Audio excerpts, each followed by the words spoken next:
শবে বরাত কোনো হাদিসে আছে? কোনো হাদিসে নেই। সব মানে রাত, আর বারাত মানে মুক্ত বা মুক্তি, মুক্তির রাত। তো সব ফার্সি ভাষা, আচ্ছা সেটা যদি আরবি বানানো যায় লাইলাতুল বারাত, লাইলাতুল বারাত বলে কোনো একটি হাদিস, জয়ীফ হাদিস আছে? কিচ্ছু নেই। তাহলে বোঝা গেল যে এই শবে বরাতের প্রচলন ধর্মটি হচ্ছে ভারতীয় ধর্ম, ভারত উপমহাদেশের ধর্ম। এই ধর্মের আরব দেশের সাথে কোনো সম্পর্ক নেই, কোনো সম্পর্ক নেই। লাইলাতুল বারাত কোথাও খুঁজে পাবেন না আরব দেশে। কথা বোঝা গেছে?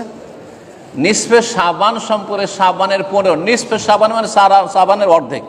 নিসফে শাবান বলে যে হাদিসগুলি রয়েছে সেগুলি সবগুলি জয়ীফ না হয় জাল। সুতরাং শবে বারাত মানে শাবানের 15 তারিখের রাতটি সম্পর্কে বিভিন্ন যে আকিদা, সেগুলি সব ভ্রান্ত আকিদা। একমাত্র শাবান মাসে অনির্দিষ্ট রোজা আছে, তার মধ্যে 15 তারিখ, কিন্তু শুধু খাস করে 15 তারিখে রোজা রাখা দিনে আর রাত্রে নফল পড়া, এই মর্মে যে হাদিস জাল হাদিস, এটি হচ্ছে জাল, একবার মিথ্যা হাদিস, সহি নয়। জি।